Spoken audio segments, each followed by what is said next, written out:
ان الحمد للہ نحمده ونستعینه ونستغفره ونعوذ باللہ من شرور انفسنا ومن سیئات اعمالنا من يهده اللہ فلا مضل له ومن يضلل فلا هادی له واشهد ان لا الہ الا اللہ وحدہ لا شریک له واشهد ان محمدا عبدہ ورسولہ اما بعد فإن خیر الحدیث کتاب اللہ وخیر الہدی ہدی محمد صلی اللہ علیہ وآلہ وسلم وشر الامور محدثاتها وکل محدثۃ بدعہ وکل بدعۃ ضلالہ وکل ضلالۃ فی النار۔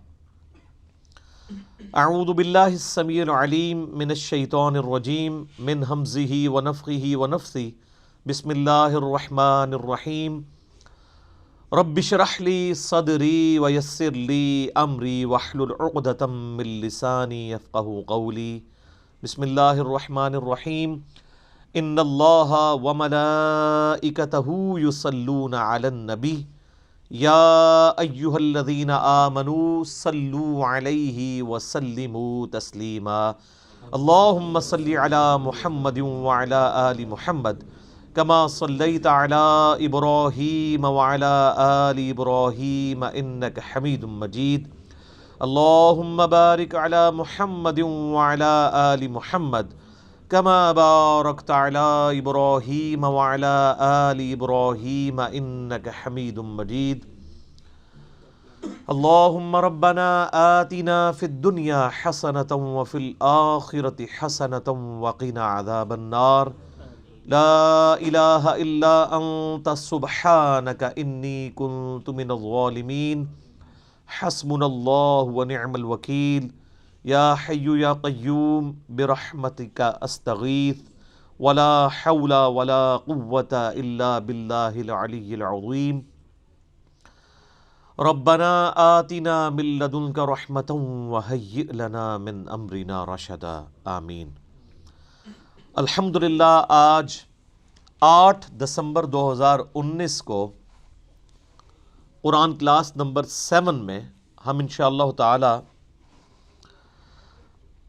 سورۃ الفاتحہ کا آغاز کرنے جا رہے ہیں۔ پہلی جو 6 کلاسیں تھیں ہماری قرآن حکیم کے انٹروڈکشن سے ریلیٹڈ تھیں، جس میں میں نے 40 پوائنٹس کو ان ڈیپتھ کور کیا ہے۔ وہ 6 کلاسیں 55 منٹ کی جو شخص دیکھ لے گا، قرآن کے حوالے سے جتنی بھی بیسک انفارمیشن ہے وہ میں نے 40 علمی پوائنٹس کے اندر اس میں ان ڈیپتھ ڈسکس کی ہے۔ آج چونکہ قرآن حکیم کا باقاعدہ آغاز ہونے جا رہا ہے، سورۃ الفاتحہ قرآن حکیم کی پہلی سورت ہے اور یہ پورے قرآن کا مقدمہ بھی ہے۔ اس کو الفاتحہ بھی کہا جاتا ہے، یعنی کھولنے والی، یعنی قرآن اسی سے آ کے کھلتا ہے، یہ قرآن کی چابی ہے۔ احادیث میں اسے ام الکتاب بھی کہا گیا ہے، بخاری اور مسلم میں۔ لہٰذا یہ اس چیز کی متقاضی ہے چیز کہ ہم آج کا پورا لیکچر سورۃ الفاتحہ کو کور کریں، اور اگلے لیکچر سے ہم انشاءاللہ تعالی سورۃ البقرہ کا آغاز کریں گے۔ میرے بھائیو، سورۃ الفاتحہ قرآن حکیم کی وہ واحد سورت ہے کہ جس کی فضیلت قرآن میں آئی ہے۔ قرآن کی کوئی سورت ایسی نہیں ہے، انکلوڈنگ سورۃ الاخلاص بھی، کہ جس کی فضیلت قرآن میں آئی ہو سوائے سورۃ الفاتحہ کے۔ اس لیے فضیلت کے اعتبار سے قرآن حکیم کی سب سے افضل سورت وہ سورۃ الفاتحہ ہے۔ اس کی سپورٹ میں انشاءاللہ بخاری اور مسلم سے احادیث بھی پیش کروں گا۔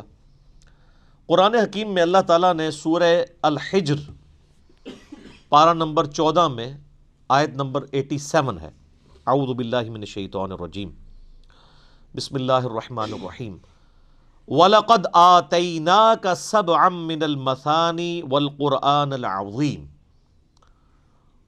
اور بے شک اے محبوب صلی اللہ علیہ وآلہ وسلم ہم نے آپ کو عطا فرمائی 7 آیات ایسی جو بار بار پڑھی جاتی ہیں، اور قرآن عظیم بھی۔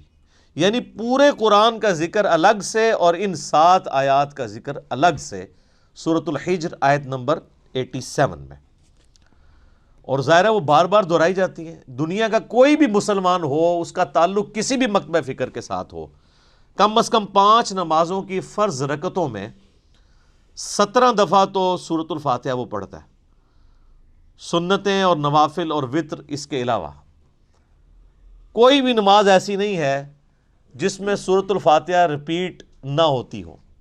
یہی اس کی فضیلت کے لیے کافی ہے کہ قرآن حکیم جو نماز میں ہم پڑھتے ہیں وہ ہم بدل بدل کے پڑھتے ہیں، لیکن سورۃ الفاتحہ ایسی چیز ہے جو ہر رکعت میں پڑھی جاتی ہے۔ حتیٰ کہ صحیح بخاری اور صحیح مسلم کی متفق علیہ حدیث ہے کہ اللہ کے محبوب صلی اللہ علیہ وآلہ وسلم نے فرمایا، لا صلاۃ لمن لم یقرأ بفاتحۃ الکتاب، جو نماز میں سورہ فاتحہ نہیں پڑھتا اس کی نماز ہی نہیں ہوتی۔ یہ اتنی اوبلیگیٹری چیز ہے۔ یہ بات بھی اس کی فضیلت کے لیے کافی ہے کہ یہ قرآن حکیم کی نمبر 1 سورت ہے، اپنی ترتیب میں بھی مصحف کی اور اپنے فضائل کے اعتبار سے بھی۔ قرآن حکیم کی یہ سب سے عظمت والی سورت ہے۔ اس کی سپورٹ میں صحیح بخاری میں ایک بڑی مشہور حدیث ہے کہ سیدنا ابو سعید ابن معلہ رضی اللہ تعالی عنہ کہتے ہیں کہ میں ایک دفعہ مسجد نبوی میں نماز پڑھ رہا تھا تو اللہ کے محبوب صلی اللہ علیہ وآلہ وسلم نے مجھے آواز دی، تو میں چونکہ نماز میں مشغول تھا میں نے جانے میں تاخیر کر دی۔ تھوڑی دیر بعد میں پہنچا تو آپ صلی اللہ علیہ وآلہ وسلم نے فرمایا کہ میں نے تمہیں آواز دی تھی، تم کیوں نہیں آئے؟ تو انہوں نے کہا کہ میں نماز پڑھ رہا تھا۔ تو آپ صلی اللہ علیہ وآلہ وسلم نے فرمایا، کیا تم نے اللہ کا یہ حکم نہیں سنا؟ سورۃ الانفال کی آیت آپ نے پڑھی، استجیبوا للہ والرسول اذا دعاکم، جب اللہ اور اس کا رسول تمہیں پکاریں فوراً ان کی آواز پہ لبیک کہو۔ اس کائنات میں ایک ہی ہستی ایسی ہے مخلوقات میں کہ جو اگر عین نماز کی حالت میں بھی کسی کو بلائیں تو نماز توڑ کر نہیں، نماز چھوڑ کر اسی حالت میں ان کی خدمت میں حاضر ہونا یہ فرض ہے، سورۃ الانفال کی اس آیت کے تحت اور بخاری کی اس حدیث کے تحت، اور وہ امام اعظم محمد رسول اللہ صلی اللہ علیہ وآلہ وسلم کی مبارک ذات ہے۔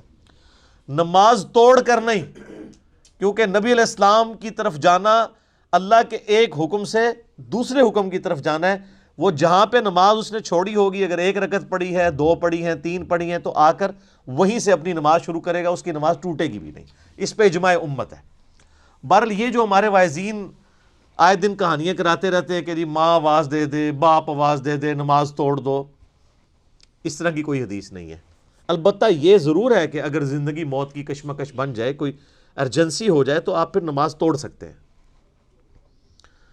لیکن نبی علیہ السلام کے کیس میں اگر بلایا جائے گا تو نماز توڑنی نہیں پڑے گی، بلکہ نماز وہیں پر چھوڑ کر آپ علیہ السلام کا حکم سننا پڑے گا۔ تو یہ آپ علیہ السلام نے ان کو تھوڑا سا یعنی ڈانٹ پلائی پیار محبت سے۔ پھر آپ نے اس صحابی کا ہاتھ اپنے ہاتھوں میں پکڑا اور پھر فرمایا کہ میں اس مسجد سے باہر نکلنے سے پہلے تمہیں قرآن حکیم کی سب سے عظیم صورت سکھاؤں گا۔ آپ علیہ السلام کی عادت تھی کہ آپ اگر کسی کو تھوڑا سا بھی سختی سے پیش آتے تھے تو پھر اس کے ساتھ دل جوئی بھی فرماتے تھے۔ آپ ہاتھ پکڑے اور فرمایا کہ میں تمہیں ایک تحفہ دوں گا۔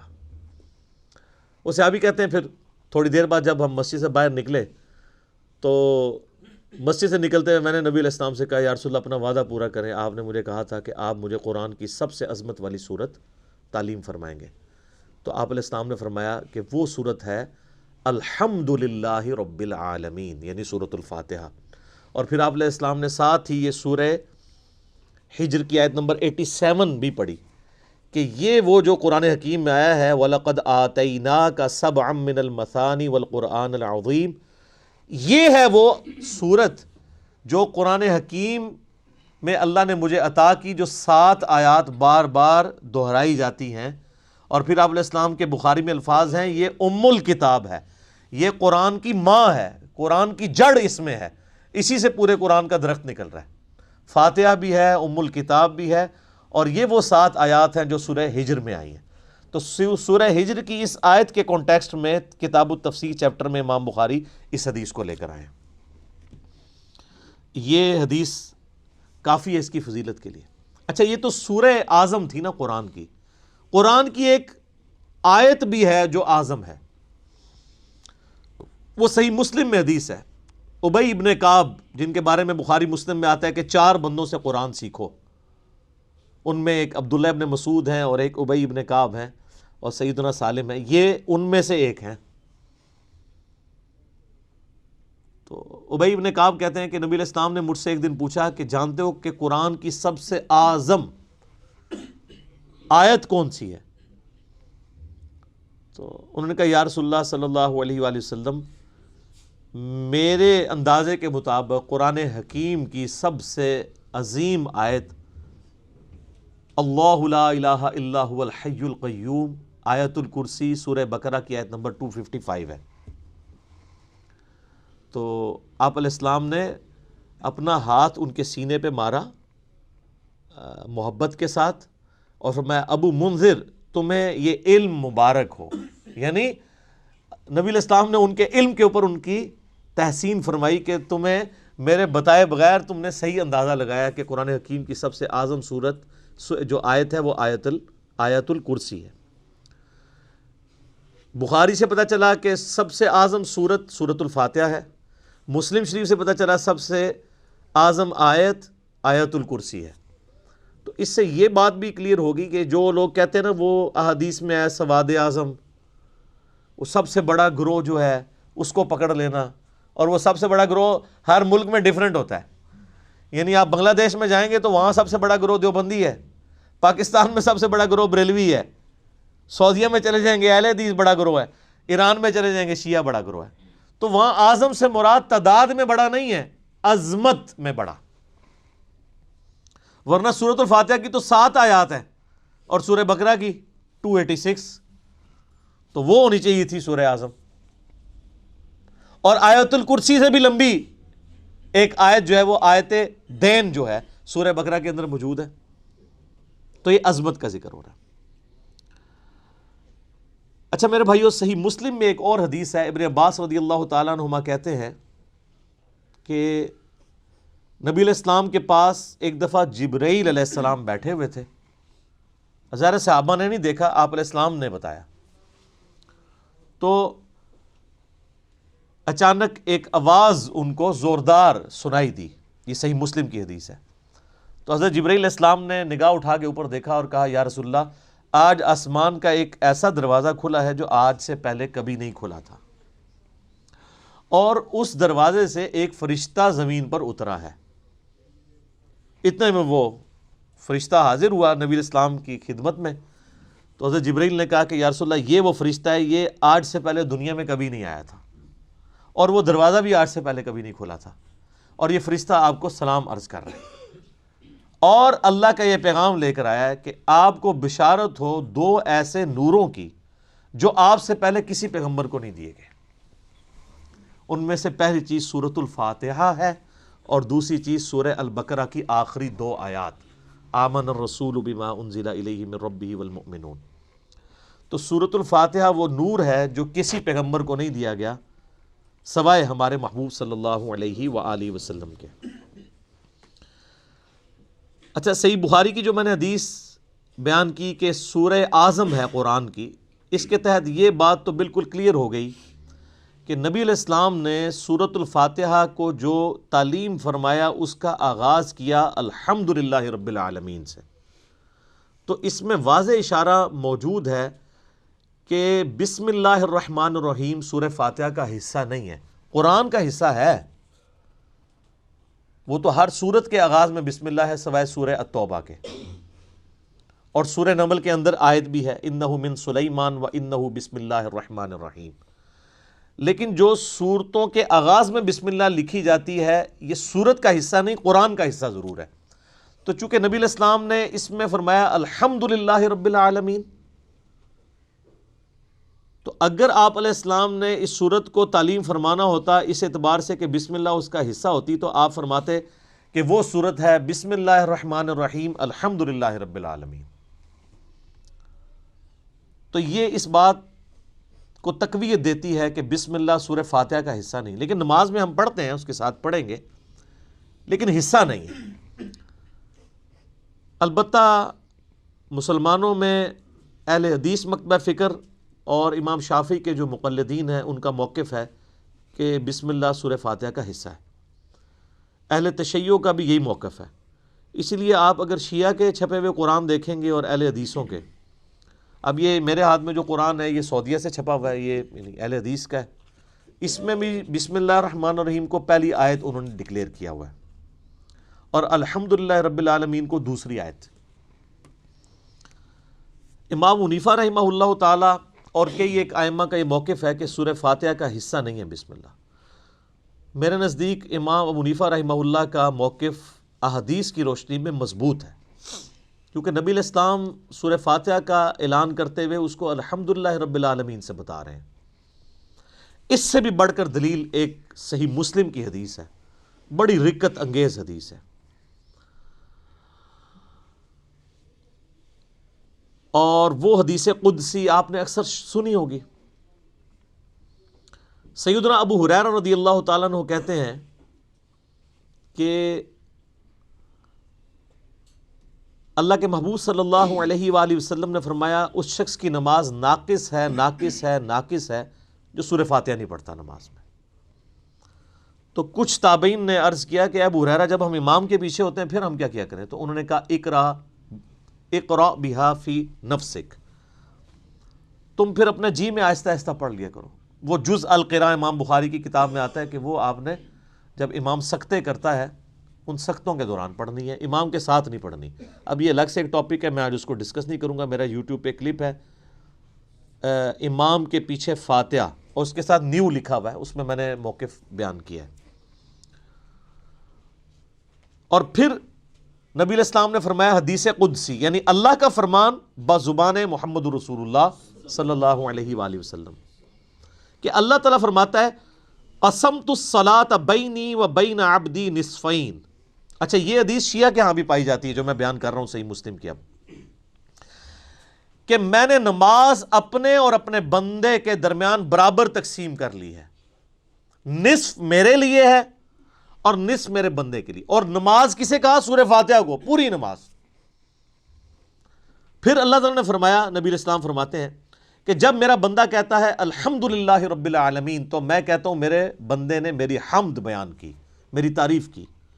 جب وہ کہتا ہے الرحمن الرحیم تو میں کہتا ہوں میرے بندے نے میری ثنا کی. جب وہ کہتا ہے مالک یوم الدین تو میں کہتا ہوں میرے بندے نے میری تمجید بیان کی، میری بزرگی کا اعتراف کر لیا. اور جب وہ کہتا ہے ایاک نعبد و ایاک نستعین تو یہ میرے اور میرے بندے کے درمیان کامن عہد اور بانڈ ہے. جو میرے بندے نے مجھ سے مانگا میں نے اسے دیا. اور جب میرا بندہ کہتا ہے اہدنا الصراط المستقیم صراط الذین انعمت علیہم غیر المغضوب علیہم ولا الضالین آمین، تو میرے بندے نے جو مجھ سے مانگا اس دعا میں نے اسے عطا کر دیا.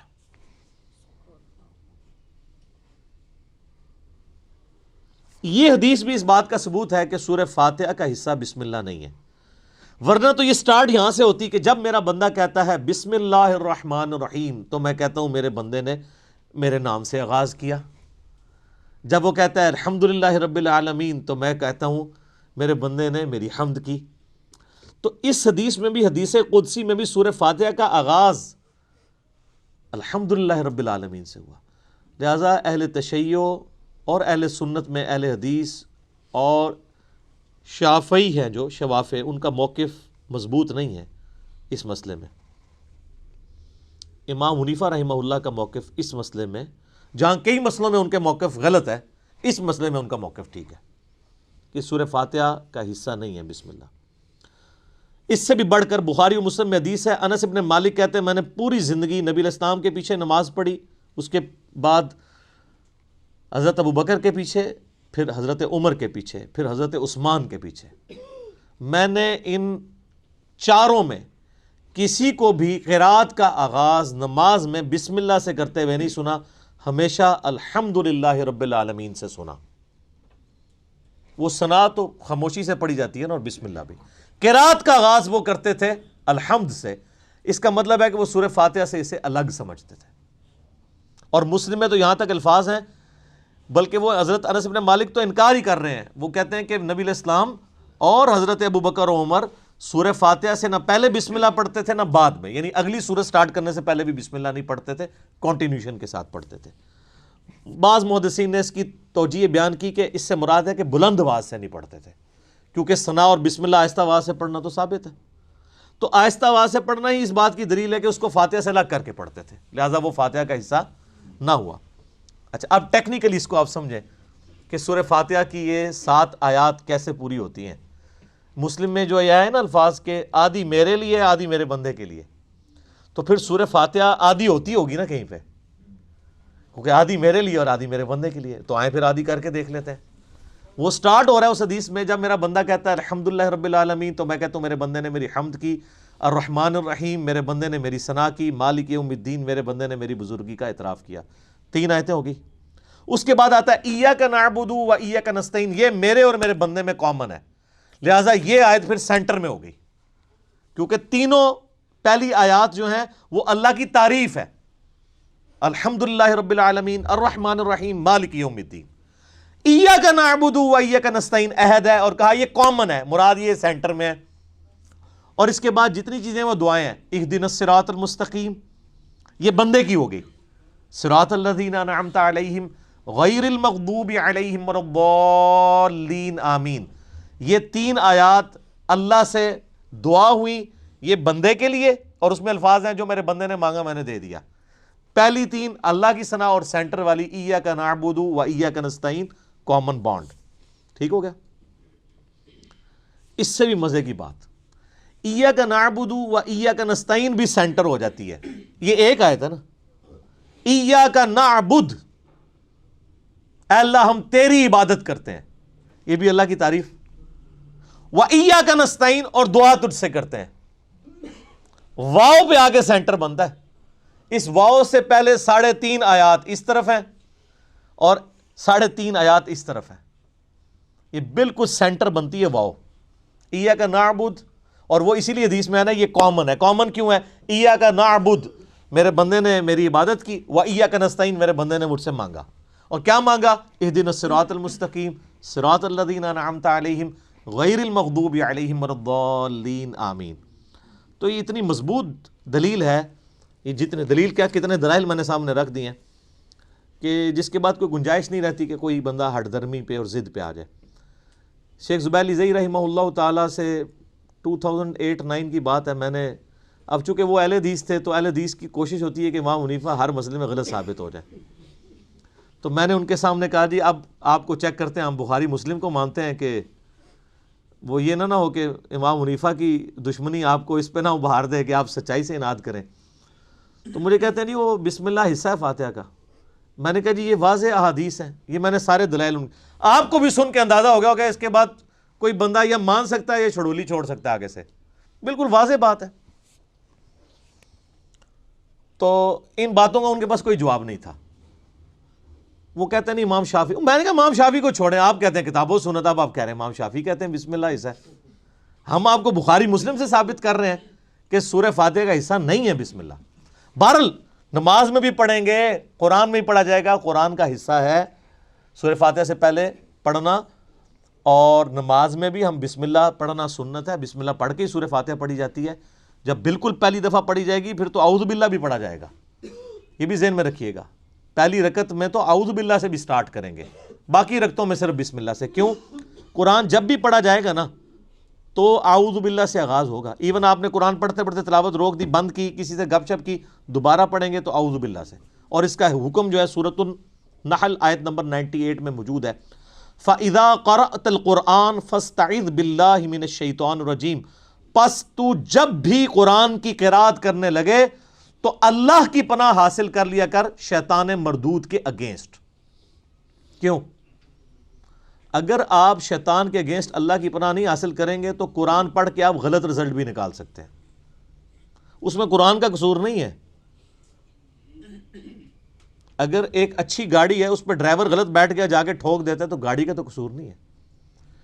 تو قرآن حکیم سے غلط رزلٹ جان بوجھ کے لوگ نکال سکتے ہیں، جب تک کہ اپنے آپ کو قرآن کے سامنے سرنڈر نہ کریں اور اللہ تعالیٰ کے سامنے اپنے آپ کو پیش نہ کریں شیطان کے اگینسٹ کہ یا اللہ تو ہی پناہ دے ہمیں اس کے اگینسٹ، ورنہ قرآن حکیم وہ پڑھیں گے تو اس سے غلط رزلٹ بھی نکال سکتے ہیں، وَلِعَوْذُ بِاللَّهِ تعالیٰ، اس لیے حکم دیا گیا۔ اچھا، بخاری مسلم کی ایک حدیث بڑی مزے کی ہے۔ صحابہ کرام کا قافلہ کہیں جا رہا تھا، راستے میں انہوں نے ایک جگہ پانی کے لیے پڑاؤ کیا، تو وہاں پہ ایک قبیلہ آباد تھا، انہوں نے صحابہ کرام کی کوئی مہمان نوازی نہیں کی، لیکن اسی دوران ان کے قبیلے کے سردار کو ایک سانپ یا بچھو نے ڈس لیا۔ یہ حدیث بخاری میں بھی ہے اور مسلم میں بھی۔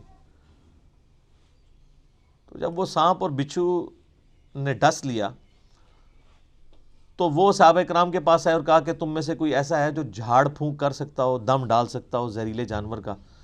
تو ایک صحابی نے کہا ہاں مجھے ایک دم آتا ہے، لیکن میں یہ بکریوں کا پورا ریوڑ اس کے عوض معاوضہ لوں گا۔ مرتے کیا نہ کرتے، پھنسے ہوئے تھے، انہوں نے کہا ٹھیک ہے۔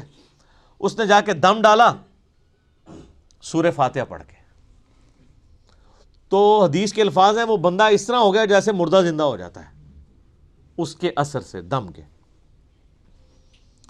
بکریوں کا ریوڑ والے کیا۔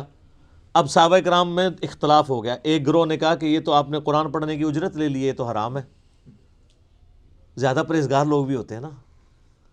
دوسروں نے کہا نہیں ہم نے معاوضہ لیا، بالکل ٹھیک ہے۔ بہرحال یہ طے پایا کہ نبی علیہ السلام سے جا کے فیصلہ کروائیں گے۔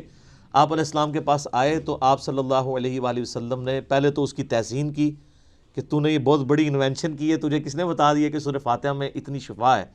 سورہ فاتحہ شفا بھی دیتی ہے۔ اور پھر آپ علیہ السلام نے فرمایا ان احق ما اخذتم علیہ اجرا کتاب اللہ، سب سے بہترین چیز جس کے اگینسٹ تم معاوضہ طلب کر سکتے ہو وہ اللہ کی کتاب ہے۔ اور پھر آپ علیہ السلام نے فرمایا کہ وہ جو بکریاں لی ہیں نا اس میں سے کچھ حصہ مجھے بھی دو تاکہ امت کے لیے کنفرم ہو جائے کہ یہ مال حلال ہے۔ انہی حدیث کے تحت قرآن حکیم کی جو تعلیم کی اجرت ہے نا، نمازیں پڑھانے کی اجرت نہیں میں بات کر رہا، قرآن کی تعلیم کی اجرت لینا وہ جائز ہے ایز اے ٹیچر۔ جیسے آپ باقی علوم حاصل کرتے ہیں تو پیمنٹ کرتے ہیں نا، چاہے ٹیوشن کے لیے جائیں یا اسکول کے لیے، ویسے ہماری طرح بغیر پیسے لیے پڑھائیں وہ تو بہت اعلیٰ درجے کی چیز ہے۔ تو اسی کے تحت جو ہے نا وہ آپ علماء سے پوچھیں نا نمازیں پڑھانے کی تنخواہ لے رہے ہیں، وہ کہتے ہیں نہیں نہیں نہیں ہم تو تعلیم کی لیتے ہیں، اور تعلیم دیتے بھی کوئی نہیں۔ اب تو بچوں کو لوگوں نے بھیجنا ہی چھوڑ دیا مسجد کے اندر۔ تو بل ایسی مساجد جہاں پر ٹیچرز جو ہیں وہ قرآن حفظ کر رہے ہیں، قرآن کی تعلیم دے رہے ہیں، اور پیرلل میں وہی ٹیچرز باری باری نماز پڑھاتے ہیں، تو وہ تو بغیر تنخواہ کے ہی پڑھا رہے ہیں، وہ تنخواہ تو تعلیم کی لے رہے ہیں۔ امام حنیفہ رحمہ اللہ تعالیٰ تو مطلقاً امام مسیح کی تنخواہ کو حرام سمجھتے ہیں، لیکن بعد میں فقہ حنفی والوں نے متاخرین کے فتوے کے تحت اسے جائز سمجھا ہے۔ تو بل قرآن کی تعلیم والا معاملہ بالکل ٹھیک ہے۔ اب رہی وہ حدیث بخاری و مسلم کی کہ لا صلاۃ لمن لم یقرأ بفاتحۃ الکتاب، جو فاتحہ نہیں پڑھتا اس کی نماز نہیں ہوتی۔ اس پہ میرا آپ کلپ نیو امام کے پیچھے فاتحہ والا دیکھ لیں، میں نے یہ ثابت کیا ہے دلائل کی روشنی میں، پھر 20-25 منٹ اور لگ جائیں گے، کہ اگر تو جہری نمازیں ہیں تو آپ امام کی قرات غور سے سنیں گے، وہ قرآن کا حکم ہے واضح سورۃ الاعراف میں، وَإِذَا قُرِئَ الْقُرْآنُ فَاسْتَمِعُوا لَهُ وَأَنصِتُوا لَعَلَّكُمْ تُرْحَمُونَ، جب قرآن کی تلاوت ہو رہی ہو تو تم خاموشی اختیار کرو اور بڑے غور کے ساتھ سنا کرو تاکہ تم پر رحم کیا جائے۔ البتہ جو سری نمازیں ہیں جیسے عصر کی نماز ہے اور ظہر کی نماز ہے، اور جو جہری نمازیں ہیں ان کی بھی جو آخر والی رکعتیں ہیں وہ بھی سرن ہی ہوتی ہیں نا۔ اگر آپ دیکھیں گے نا تو صرف 6 رکعتیں ہیں جن میں اونچا قرآن پڑھا جاتا ہے، باقی 11 رکعتیں 17 میں سے ان میں سرن پڑھا جاتا ہے، اور نوافل تو سارے سرن پڑھے جا رہے ہوتے ہیں۔ تو ان میں آپ امام کو غور سے سنیں، اور اگر امام سکتہ دے دے، جیسے جز القراء میں امام بخاری نے مقدمہ یہ پیش کیا ہے کہ قرآن کہتا ہے کہ جب قرآن پڑھا جائے خاموشی سے سنو، حدیث کہتی ہے فاتحہ کے بغیر نماز نہیں ہوتی، تو وہ کہتے ہیں اس کا آپٹیمل سولوشن یہی ہے جو سنن ابی داؤد میں حدیث بھی ہے کہ نبی علیہ السلام سکتے کیا کرتے تھے، رکوع میں جانے سے پہلے ایک سکتہ ہوتا تھا، اور حضرت ابو ہریرہ کہتے ہیں کہ امام کے سکتے کو فاتحہ کے لیے غنیمت سمجھو، جز القراء میں۔ لہٰذا مسلم کی جو حدیث ہے نا اقرا بہا فی نفسک، اس میں حضرت ابو ہریرہ یہ نہیں کہہ رہے کہ امام کے ساتھ ساتھ جی میں پڑھو، وہ سکتے کا ہی ذکر کر رہے ہیں کیونکہ دوسری جگہ اس کی تفسیر موجود ہے۔ تو یہی موقف امام ابن تیمیہ کا بھی ہے، حالانکہ اہل حدیث امام ابن تیمیہ کو بڑا مانتے ہیں، لیکن امام ابن تیمیہ جو ہے وہ جہری نمازوں میں سننے کے اور سرن میں پڑھنے کے قائل ہیں۔ شیخ البانی بھی یہی موقف رکھتے ہیں، مولانا مودودی رحمہ اللہ کا بھی یہی موقف ہے، ڈاکٹر اسرار صاحب کا بھی یہی موقف ہے، اور ایون جو سعودیہ سے قرآن چھپتا ہے احسن البیان، اس میں بھی لکھا ہوا ہے کہ قرآن اور حدیث دونوں پہ عمل کرنا چاہیے، جب امام قرات کر رہا ہو تو خاموشی سے سننی چاہیے، اور سکتے میں پڑھنا چاہیے اگر سکتے میں آپ کو موقع ملے۔ ایون حافظ ابن کثیر نے بھی تفسیر ابن کثیر میں آ کے اینڈ پہ اسی موقف کو ہی ترجیح دی ہے، اور یہی موقف امام مالک رحمہ اللہ تعالیٰ کا ہے جو سب سے مضبوط موقف ہے۔ میں نے اس کے دلائل بھی اور پورے ان کا جو کاؤنٹر نیریٹو ہے، اب ظاہر ہے کہ یہ موقف اڈاپٹ کریں گے تو آپ کو حنفیوں کے ساتھ بھی منہ ماری کرنی پڑے گی اور اہل حدیث کے ساتھ بھی، تو اس کے لیے آپ میرا وہ کلپ دیکھ لیں تو آپ کو انشاءاللہ کلیئر ہو جائے گا۔ لاکھوں لوگوں نے وہ کلپ دیکھا ہے، آپ لکھیں امام کے پیچھے فاتحہ نیو، ایک طرف ایک اہل حدیث مولوی کی تصویر لگی ہوئی ہے، ایک طرف ایک دیوبندی مولوی کی، سینٹر میں ایک عام مسلمان کی۔ تو وہ اس کلپ میں نے یہ ساری باتیں کھول کے بیان کی ہیں۔ آج میں اس چیز کو سکپ کر رہا ہوں تاکہ گفتگو لمبی نہ ہو جائے۔ اب آلموسٹ 25 منٹ رہ گئے پیچھے، تو ہم اللہ کا نام لے کے سورہ الفاتحہ کا آغاز کرتے ہیں۔ اعوذ باللہ من الشیطان الرجیم، بسم اللہ الرحمن الرحیم، الحمد للہ رب العالمین۔ تمام تعریفیں اس اللہ کے لیے ہیں جو تمام جہانوں کا پالنے والا ہے، یہ بھی ترجمہ درست ہے، اور تمام جہان والوں کا پالنے والا ہے، یہ ترجمہ بھی عربی لنگوسٹک کے اعتبار سے درست ہے۔ تمام جہان سے مراد، جیسے اب جتنی سپیشیز دنیا میں آباد ہیں وہ ہر ایک کا ایک اپنا جہان ہے۔ پرندے ہیں، پرندوں کا ایک اپنا جہان ہے، حیوانات ہیں، ان کا اپنا ایک جہان ہے، ایک نباتات کی سپیشیز ہیں۔ اس وقت روئے ارض پہ آلموسٹ 2 ملین سپیشیز دریافت ہو چکی ہیں، نباتات حیوانات کی ملا کر، اور ایک ایک سپیشیز آگے بلینز میں۔ انسان ہی دیکھ لیں 7.5-8 ارب کے قریب ہیں، اور باقی حشرات الارض اگر آپ گننا شروع کریں نہ ختم ہونے والے۔ تو یہ تمام کا پالنے والا کون ہے؟ اللہ۔ الرحمن الرحیم، وہ انتہائی رحم فرمانے والا ہے۔ الرحمن کہتے ہیں جیسے اسی سے لفظ، یہ اسی یعنی آپ سمجھ لیں عربی لنگوسٹک کے اعتبار سے طوفان بھی عربی کا لفظ ہے نا، یعنی ٹھاٹھے مارتا ہوا سمندر ہے اس کی رحمت کا، اور سمندر تو کبھی کبھی جوش میں آتا ہے نا، اللہ کی رحمت وہ ہے کہ الرحیم مستقل رہتی ہی ٹھاٹھے مارتے ہوئے سمندر کی طرح ہے۔ الرحمن الرحیم، حتیٰ کہ بخاری و مسلم میں حدیث ہے، نبی علیہ السلام نے فرمایا اللہ تعالیٰ نے مخلوقات کی پیدائش سے پہلے اپنے پاس اپنے عرش پہ یہ عبارت لکھ لی تھی کہ میری رحمت میرے غضب پہ بھاری رہے گی۔ قرآن میں بھی ہے وَكَتَبَ عَلَى نَفْسِهِ الرَّحْمَةِ، کہ یہ اللہ نے اپنے اوپر خود لازم کر لیا کہ میں ہر حال میں رحم ہی کروں گا۔ رحم والا جو اللہ تعالیٰ کا پہلو ہے یہ ڈومیننٹ ہے۔ سورہ فاتحہ جو ہے وہ ذہن میں رکھیے گا قرآن کی ماں ہے، ام الکتاب ہے، فاتحہ ہے، قرآن کھولنے والی چیز ہے۔ تو اس میں جو جو چیز آ رہی ہے نا، اس کی جڑ پڑ رہی ہے نا، وہ پورا قرآن اسی جڑ سے پھر اگنے والا وہ بڑا تناور درخت ہے۔ ہر چیز کی جڑ سورہ فاتحہ میں۔ مالک یوم الدین، وہ مالک ہے قیامت کے دن کا۔ دنیا میں تو کئی بادشاہ ہیں، اس کی اجازت سے، اس کی مرضی سے نہیں، اجازت سے۔ اجازت یہ ہے کہ کھلی چھٹی ہے، مرضی نہیں ہے کہ وہ غلط کام کریں، وہ بس اللہ نے 2 راہیں دکھا دی ہیں، انا ہدیناہ السبیل اما شاکرا و اما کفورا۔ ہدایت کا راستہ واضح کر دیے، چاہے تو شکر گزاری کی روش اختیار کرو، خواہ ناشکری کی۔ لیکن قیامت کے دن صرف اللہ ہی کا حکم چلے گا. دنیا والے جتنے احکامات ہیں یہ سب کی سب پاورز لوگوں کی طرف سے جو اللہ تعالیٰ نے دی ہیں وہ سلب کر لی جائیں گی. لمن الملک اليوم للہ الواحد القہار. آج کس کی بادشاہت ہے؟ اس قہار کی جو سب پہ چھایا ہوا ہے. قہار کہتے ہیں سب پہ چھانے والا. تو قیامت کے دن کا مالک ہے. یہ ایک ایک آیت کے اوپر ایک ایک گھنٹہ بولا جا سکتا ہے، لیکن چونکہ ہم نے پورا قرآن کور کرنا ہے تو وہ اس میں ساتھ ساتھ آیات آئیں گی کراس ریفرنس کے طور پہ. ایاک نعبد و ایاک نستعین. تعریف کرنے کے بعد اے اللہ ان ساری چیزوں کے ہوتے ہوئے حق تو یہ ہے کہ عبادت بھی تیری ہوگی، دعا بھی تجھی سے کی جائے گی. اے اللہ ہم صرف تیری ہی عبادت کرتے ہیں اور کرتے رہیں گے، تجھی سے مدد مانگتے ہیں اور تجھی سے مانگتے رہیں گے. کیونکہ یہ مضارع کا صیغہ ہے جو کنٹینیوشن ہے. پریزنٹ ٹینس اور فیوچر ٹینس عربی میں ایک ہی ہوتا ہے. ہمارے تو تین ہوتے ہیں نا اردو میں اور انگلش میں، پاسٹ، پریزنٹ اور فیوچر. عربی میں فیوچر اور پریزنٹ کے لیے ایک ہی صیغہ استعمال ہوتا ہے، وہ یہاں پہ استعمال ہوا ہے. ایاک نعبد و ایاک نستعین. اور اگر اس کو دعائیہ بنائیں گے جس طرح کہ اعلیٰ حضرت نے ترجمہ کیا ہے، احمد صاحب بریلوی صاحب نے، انہوں نے بہت زبردست ترجمہ کیا. انہوں نے کہا اے اللہ ہم صرف تیری ہی عبادت کریں اور صرف تجھی سے مدد چاہیں. یہ علیحدہ بات ہے کہ وہ خود اور ان کے ماننے والے غیر اللہ سے بھی مانگتے رہے ہیں. ترجمہ ٹھیک کیا ہے. اسی لیے میں کہتا ہوں قرآن میں کوئی چیز نہیں داخل ہو سکتی. قرآن کا ترجمہ فٹ ہے، آپ کسی کا اٹھا کے دیکھ لیں، ترجمہ سب نے ٹھیک کیا ہوا ہے. اچھا عبادت میں تو دعا بھی شامل ہے. جامعہ ترمذی میں حدیث ہے، سنن نسائی میں حدیث ہے، ابن ماجہ میں الدعاء هو العبادہ، دعا عبادت ہے.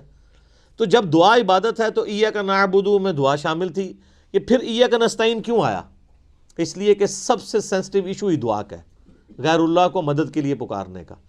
تو اللہ تعالیٰ نے اس کو اسپیسیفکلی بیان کیا. اس کے باوجود امت کی اکثریت غیر اللہ سے مدد مانگ رہی ہے. ایک تو ہے ظاہری اسباب، وہ تو آپ مانگیں، تو قرآن میں حکم ہے وَتَعَاوَنُوا عَلَى الْبِرِّ وَالتَّقْوَى وَلَا تَعَاوَنُوا عَلَى الْإِثْمِ وَالْعُدْوَانِ. یہ تو بالکل ٹھیک ہے. وہ ایک مفتی صاحب جو کیو ٹی وی پہ بیٹھے ہوئے ہیں لوگوں کے عقیدے خراب کرنے کے لیے، وہ کہتے ہیں جی اب پھر ہم امی سے روٹی نہ مانگیں جا کے. بھائی امی سے روٹی وہ مانگتا ہے جس کی امی گھر موجود ہوتی ہے، جس کی امی قبرستان میں آرام فرما ہوتی ہے. اگر وہ امی سے روٹی مانگ رہا ہو تو اسے کیا کہا جاتا ہے؟ پاگل یا مجذوب. تھوڑے سوفسٹیکیٹڈ ورڈ، مجذوب یا پاگل. تو یہ پاگلوں سے آپ گفتگو کر رہے ہیں، یہ دھوکہ دے رہے ہیں. وہ کہتے ہیں جی کوئی دریا میں ڈوب رہا ہو تو اللہ کو پکارے گا یا جو وہاں پہ کنارے پہ لوگ موجود ہیں ان کو پکارے گا. بھئی یہ تو ساری اسباب ہے. تو سر وہ اس وقت شیخ عبد القادر جیلانی کو بھی پکار کے دیکھ لے اگر اس کو ہے کہ وہ بچا لیں گے، کیونکہ اللہ نے دنیا کو اسباب کے ساتھ جوڑا ہوا ہے. ان کو اگر اپنے بزرگوں پہ اتنا مان ہے تو یہ پھر دریا میں چھلانگ مارے نا اور پکاریں بزرگوں کو. ظاہری اسباب میں آپ نے اڈاپٹ کرنے کا حکم ہے. ہاں جو دعا مانگی جائے گی بغیر اسباب کے، آپ جو غائب میں مدد کے لیے پکار رہے ہوتے ہیں، مثلا یہاں بیٹھے میں ان کو کہتا ہوں مجھے پانی پلا دیں، بالکل ٹھیک ہے. لیکن یہ بغداد میں قبر کے اندر ہے، میں کہتا ہوں مجھے پانی پلا دیں، وہی جملہ شرک میں لے جائے گا. یہ ہے اصل مسئلہ. یہ جھگڑتے رہتے ہیں جی وہ جی بزرگوں کو اختیار نہیں. میں کہتا ہوں جی بزرگوں کو اختیار ہو بھی، کوئی بزرگ ماشاءاللہ اتنا پہنچا ہے کہ اسے اللہ نے اختیار ہی دے دیا فرشتوں کی طرح، پھر بھی بزرگوں کو پکارنا شرک ہوگا مدد کے لیے. ویسے آپ نے محبت میں پکارنا ہے، آپ ضرور پکاریں، مدد کے لیے نہیں. ویسے اپنی محبت کا اظہار کریں، لبیک یا رسول اللہ کہیں، لبیک یا حسین کہیں، بالکل ٹھیک ہے، آپ محبت کا اظہار کریں. المدد نہیں. بارش کون برساتا ہے؟ اللہ. ڈیوٹی کس کی ہے؟ تو بارش فرشتوں سے مانگی جائے گی یا اللہ سے؟ اللہ سے. اچھا اگر کوئی فرشتوں سے مانگ لے کہ یار خیر اللہ نے ڈیوٹی لگائی ہے، سر وہ مشرک ہو جائے گا. اور یہ قرآن میں لکھا ہوا ہے.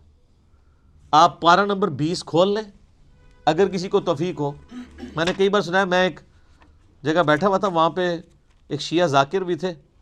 اب مجھے 2-3 دن پہلے، شیعہ عالم تھے بلکہ ذاکر نہیں تھے، 2-3 دن پہلے پتہ چلا ہے وہ فوت بھی ہو گئے. بہت علمی آدمی تھے، اللہ تعالیٰ ان کی مغفرت کرے.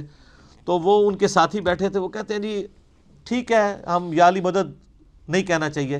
لیکن جو یالی مدد کہتا ہے آپ اسے کیوں کہتے ہیں؟ وہ شرک کر رہا ہے. میں نے کہا اس لیے قرآن میں لکھا ہے. تو میں نے یہ آیت سورہ النمل کی آیت نمبر 62 پارہ نمبر 20 کے آغاز میں امن یجیب المضطر اذا دعا ویکشف السوء ویجعلکم خلفاء الارض االہ مع اللہ، بھلا بتاؤ تو کون ہے جو مصیبت میں گھرے ہوئے شخص کی فریاد کو سنتا ہے اور اس کی تکلیف اس سے دور کرتا ہے، اور تمہیں اپنے ماں باپ کے مرنے کے بعد خلیفہ کرتا ہے اس زمین پر.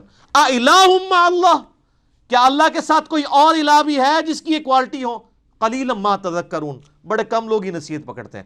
تو میں نے کہا اللہ تعالیٰ کہہ رہا ہے کہ جس کے بارے میں تمہارا یہ عقیدہ ہے نا کہ وہ مصیبت اور پریشانی میں تمہارا مشکل کشا ہے، تو گویا الہ ہے وہ. اور سب سے پہلے تو مولا علی ان کے گریبان پکڑیں گے جنہوں نے مولا علی کے بارے میں عقیدہ گھڑ لیا. مولا علی بھی اپنی نمازوں میں اللہ کو پکارتے تھے. مولا علی کا ماننے والا بھی وہ ہوگا جو اللہ کو پکارے گا.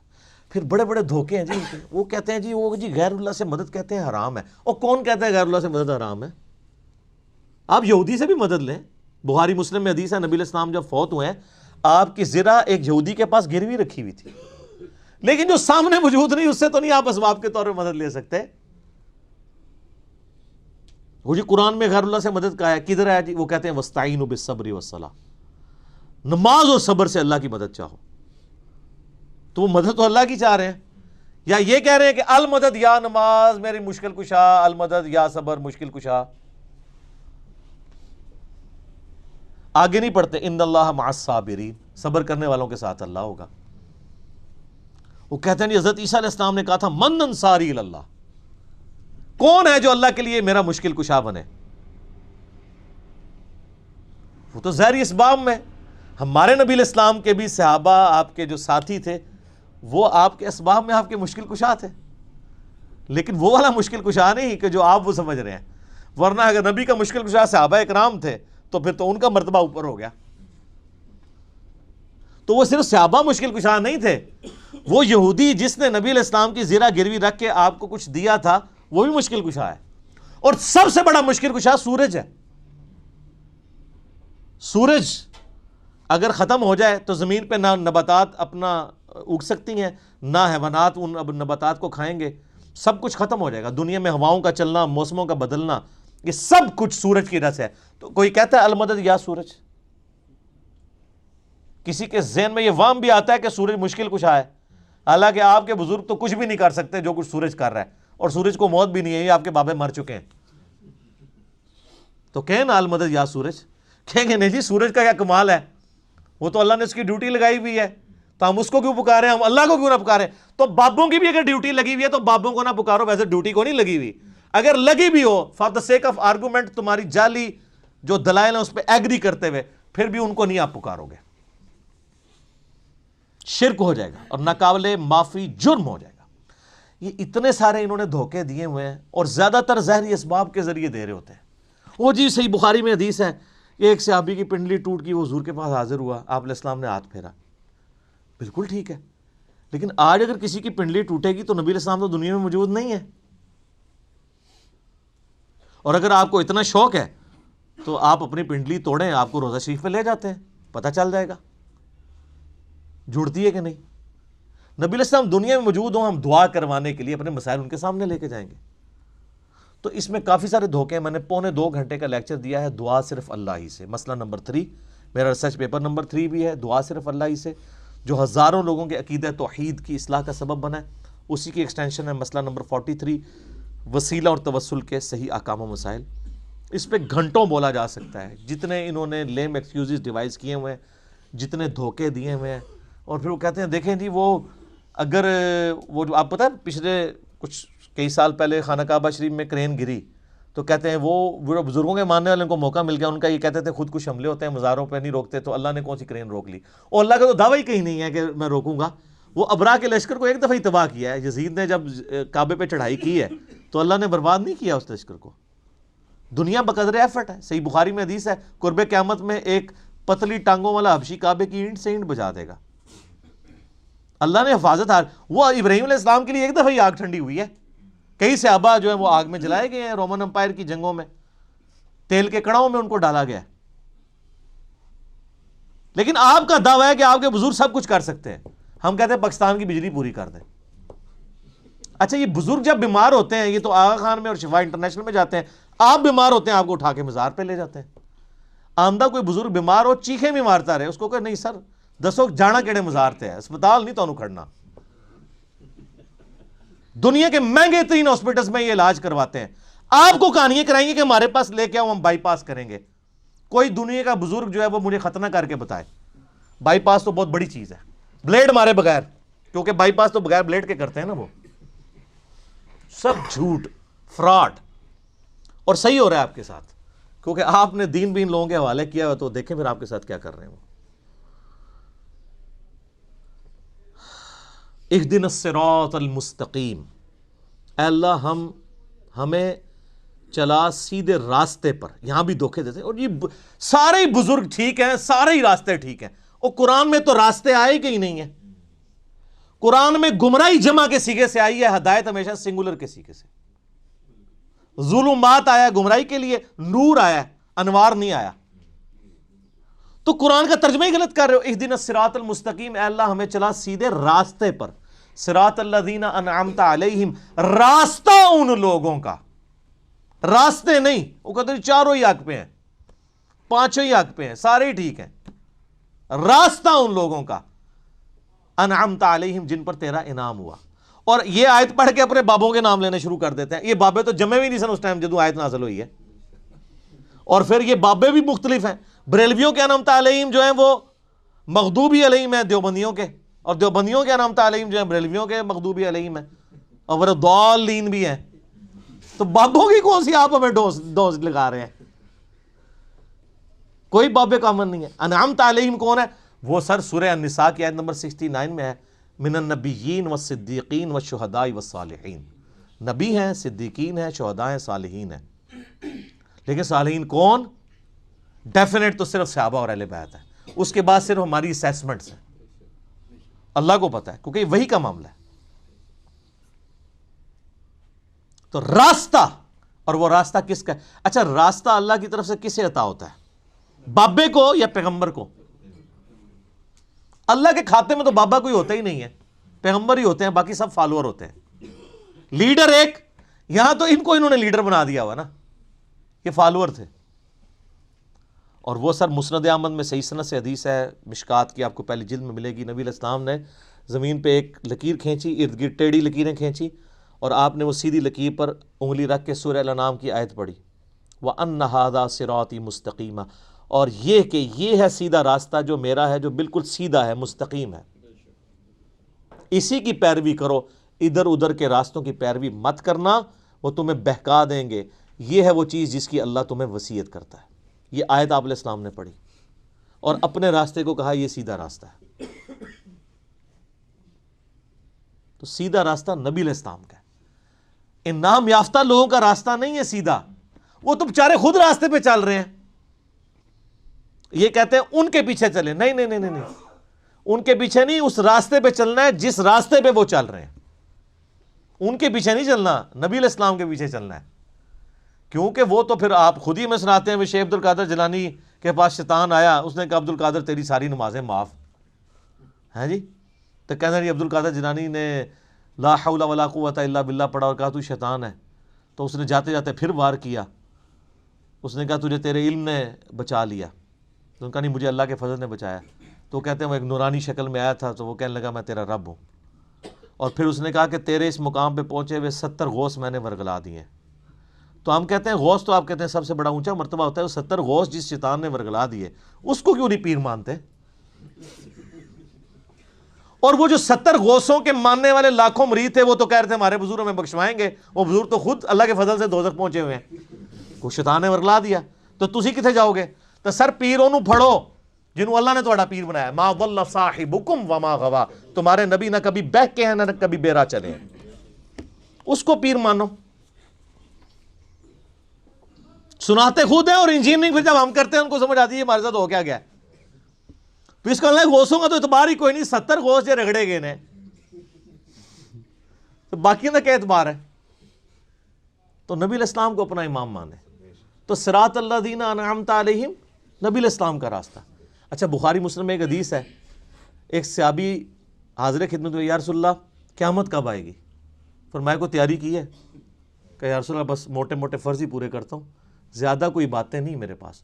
یعنی باتوں سے مراد یہ نہیں ہے کہ نماز ہی نہیں پڑھتا ہوں، یعنی نفلی باتیں نہیں ہیں، کوئی نفلی روزے نہیں رکھتا، بہت تہجدیں اشراقیں نہیں پڑھتا، موٹا موٹا جو فرض دین ہے اس پہ چلتا ہوں. البتہ میں اللہ اور اس کے رسول سے محبت کرتا ہوں. تو نبی علیہ السلام نے فرمایا پھر اللہ اور اس کے رسول تیرے ساتھ ہوں گے. انس بن مالک کے بخاری مسلم میں الفاظ ہیں کہ ہمیں اسلام لانے کے بعد پوری زندگی حضور کے کسی فرمان سے اتنی خوشی نہیں ہوئی جتنے اس فرمان سے ہوئی کہ جو اللہ اور اس کے محبوب سے محبت کرتا ہے اللہ اس کا محبوب اس کے ساتھ ہوں گے.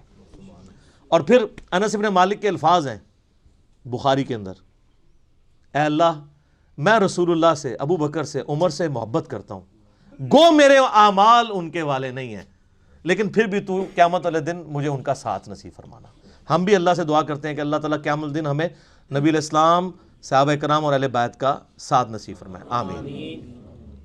تو یہ وہ لوگ ہیں انعمت علیہم، یہ انعمت علیہم پڑھ کے باپوں کے نام لینے شروع کر دیتے ہیں، فلانے علی سرکار، کاں علی سرکار، کتیاں علی سرکار، کوڑے علی سرکار، پتہ نہیں کیا کیا. یار میں کہتا ہوں ان جن کو بزرگ کلیم کر رہے ہیں ان سے نماز سنیں نا، یہ تجوید کے ساتھ نماز، ترجمہ تو آتا ہی نہیں ہے، تجوید کے ساتھ نماز بھی نہیں آپ کو سنا سکتے، جس میں عین، حا، غین، قوف، ثا، سین، صاد، ذال اس کا فرق کر سکیں. یہ آپ شروع ہی کریں گے کہ نہیں یہ تو انہوں نہیں یاد آئے گا، اور پھر کلیم کر رہے ہیں کہ آپ کو رسول اللہ تک پہنچائیں گے جو خود نبی علیہ السلام سے کوسوں دور ہیں. انعمت علیہم پھر کون ہوئے؟ ڈیفینیٹلی انبیاء کرام، صحابہ کرام اور اہل بیت. بس بعد میں آپ کی اور میری منہ شگافیاں ہیں، آپ کسی کو رحمت اللہ علیہ کہہ دیں، دوسرے لعنت اللہ علیہ کہہ دیں گے، وہ اپنی اپنی مرضی ہے، اس کی کوئی گارنٹی نہیں ہے. صراط الذین انعمت علیہم غیر المغضوب علیہم ولا الضالین، آمین. بچانا ان کے راستے سے کہ جن پر تیرا غضب ہوا اور جو گمراہ ہے. اور اس کے بعد بخاری مسلم میں الفاظ ہیں کہ نبی علیہ السلام سورہ فاتحہ جب بھی پڑھتے تھے تو آمین کہتے تھے. آمین آہستہ آواز میں، اونچی آواز میں، یہ بھی اختلاف ہے. بہرحال امام ترمذی نے پوری بحث کی ہے جس میں انہوں نے یہی راجع قول اختیار کیا ہے کہ جو جہری نمازیں ہیں ان میں آمین اونچی کہی جائے گی، اور جو زور اثر کی نمازیں ہیں اس میں آمین آہستہ کہی جائے گی. بہرحال آمین کہنا سنت ہے. یہ آمین قرآن کا حصہ نہیں ہے، اسی لیے سورہ فاتحہ جب قرآن میں لکھی ہوتی ہے کبھی غور سے آپ نے دیکھا نہیں وہاں آمین نہیں لکھی ہوتی، کیونکہ وہ نماز یعنی نماز میں سنت ہے، قرآن کا حصہ نہیں ہے. اور بخاری مسلم کے الفاظ ہیں کہ اس وقت فرشتے بھی آمین کہتے ہیں، اور جب امام آمین کہتا ہے تو جس کی آمین فرشتوں کے ساتھ مل جائے اللہ تعالیٰ اس کی مغفرت فرما دیتا ہے. اسی لیے اس چیز کا اہتمام کیا جاتا ہے کہ آپ ولضالین سے پہلے پہلے شامل ہو جائیں. تو یہ غیر المغضوب علیہم ولضالین، اس میں طویل خاص کے اعتبار سے تو ظاہر ہے کہ جو نبی علیہ السلام کی امت سے پہلی امتیں جو گمراہ ہوئی ہیں، جن پر اللہ کا غضب ہوا، وہ تو قرآن پھر ہمیں بتاتا ہے. ضربت علیہم الذلہ والمسکنہ یہودیوں کے بارے میں کہ اللہ تعالیٰ نے ان کو بندر اور خنزیر بنا دیا، کونوا قردۃ خاسئین، ان پر ذلت اور رسوائی اور غریب الوطنی مسلط کر دی، وہ آج تک مسلط ہے.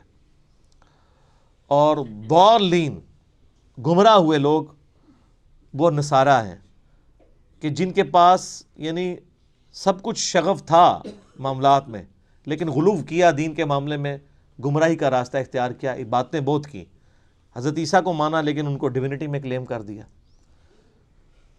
یہودیوں کا مسئلہ تھا، یہ اہل علم تھے، اس کے باوجود جان بوجھ کر انہوں نے گمراہی کا راستہ اختیار کیا. آپ کو پتہ کتنے ہیلے بہانے یہ کرتے تھے.